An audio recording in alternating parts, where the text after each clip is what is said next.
السلام علیکم۔ آج کی ویڈیو میں آپ سب کو خوش آمدید۔ حضرت یحییٰ بن ایوب سے مروی ہے کہ حضرت عمر رضی اللہ عنہ کے زمانے میں ایک پرہیزگار جوان تھا۔ وہ مسجد میں گوشہ نشین رہتا تھا اور اللہ کی عبادت میں مصروف رہتا تھا۔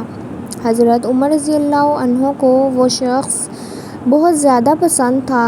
اس جوان کا بوڑھا باپ زندہ تھا اور وہ شخص عشاء کے بعد اپنے بوڑھے باپ سے ملنے روزانہ جایا کرتا تھا۔ رستے میں ایک عورت کا مکان تھا۔ وہ اس جوان پر فریفتہ ہو گئی اور بہکانے لگی۔ روزانہ دروازے پر کھڑی رہتی اور جوان کو دیکھ کر بہکایا کرتی۔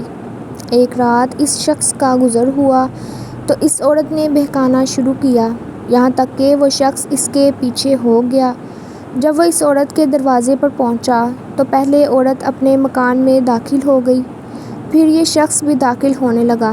اچانک اس نے اللہ کو یاد کیا اور یہ آیت اس کی زبان سے بے ساختہ جاری ہو گئی، جس کا ترجمہ ہے: بے شک جو لوگ خدا سے ڈرتے ہیں، جب انہیں شیطان چھوتا ہے وہ چونک جاتے ہیں اور ان کی آنکھیں کھل جاتی ہیں۔ وہ غش کھا کر وہیں دروازے پر گر پڑا۔ اندر سے عورت آئی۔ یہ دیکھ کر کہ جوان اس کے دروازے پر بے ہوش پڑا ہے، اس کو اپنے اوپر الزام آنے کا اندیشہ ہوا، چنانچہ اس نے اپنی ایک لونڈی کی مدد سے اس نوجوان کو وہاں سے اٹھایا اور اس کے دروازے پر ڈال دیا۔ ادھر بوڑھا باپ اپنے لڑکے کی آمد کا منتظر تھا۔ جب بہت دیر تک وہ نہ آیا تو اس کی تلاش میں گھر سے نکلا۔ دیکھا کہ دروازے پر وہ بے ہوش پڑا ہے۔ بوڑھے نے اپنے گھر والوں کو بلایا۔ وہ اس کو اٹھا کر اپنے گھر کے اندر لے گئے۔ رات کو جب وہ نوجوان ہوش میں آیا، باپ نے پوچھا، بیٹا تجھے کیا ہو گیا ہے؟ اس نے جواب دیا، خیریت ہے۔ باپ نے واقعہ کی حقیقت دریافت کی تو اس نے پورا واقعہ بیان کر دیا، اور پھر باپ نے پوچھا، وہ کون سی آیت تھی جو تو نے پڑھی تھی؟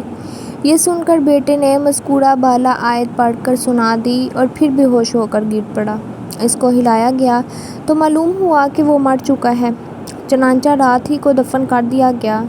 جب صبح ہوئی اور حضرت عمر رضی اللہ عنہ کو اس کے انتقال کی خبر ملی تو مرحوم کے بوڑھے باپ کے پاس تعزیت کے لیے گئے۔ تعزیت کے بعد شکایت کی کہ مجھے کیوں خبر نہ دی؟ اس نے کہا، امیر المومنین رات ہونے کی وجہ سے اطلاع نہ دے سکے۔ حضرت عمر رضی اللہ عنہ نے فرمایا، مجھے اس کی قبر پر لے چلو۔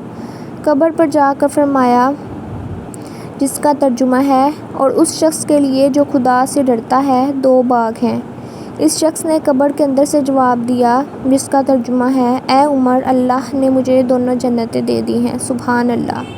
بے شک جو اللہ کے رستے پر چلتا ہے وہ ہمیشہ سرخرو ہوتا ہے۔ اللہ تعالی ہمیں بھی اپنے سیدھے رستے پر اور اپنے محبوب کے رستے پر چلنے کی توفیق عطا فرمائے۔ مجھے اپنی دعاؤں میں یاد رکھیے گا۔ اپنا بہت خیال رکھیے گا۔